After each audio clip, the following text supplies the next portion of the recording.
निसर्गामुळे मनुष्य की मनुष्यमुळे निसर्ग, या प्रश्नाचं उत्तर काय असेल? आता मला सांगा, जर निसर्ग नाहीसा झाला तर मनुष्य जगू शकतो का? आणि जर मनुष्य नाहीसा झाला तर निसर्ग जगू शकतो का? तर याचं उत्तर आहे की निसर्गामुळे मनुष्य.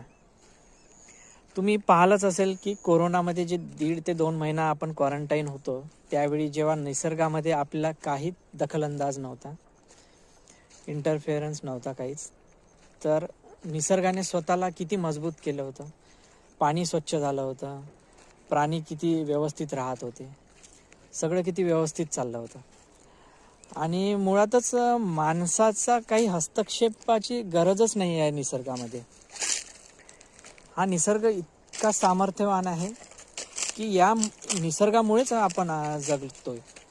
प्रत्येक गोष्ट जी खायची वगैरे, आपल्याला प्यायची, सगळं जीवन जगण्यासाठी जी मिळते या निसर्गामुळे.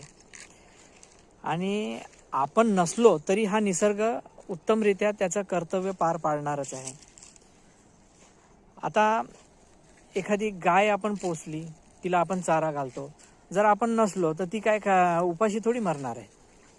या निसर्गामध्ये प्रत्येकाची सोय करून दिलेली आहे. हे जे तण दिलेलं आहे, प्रत्येक झाडं दिलेले आहे, फळं दिलेले आहे, या निसर्गामध्ये सगळं काही दिलेलं आहे. त्यामुळे हा निसर्ग सगळ्यांना पोचतोय, याला कोणाची गरज नाही आहे. हा फक्त आपल्याला काय तो समजून घेण्याची गरज आहे. पण माणूस काय करतोय, माणसाला असं वाटते की आपल्यामुळेच हा निसर्ग आहे. तो आपल्या स्वतःच्या पद्धतीने झाडं तोडून विकास करतोय, प्रत्येक गोष्टी बांधतोय. ज्या टेकड्या आहेत त्या तोडून तिथे त्याच्यावरती कंपन्या उभ्या करतात, मोठे मोठे हॉटेल उभे करतात, टुरिस्ट प्लेस उभे करतात. पण या निसर्गाला छेडायची काही गरज नाही आहे. हां, विकास करा, पण किती करायचा आणि कसा करायचा हे माणसाला कळत नाही आहे.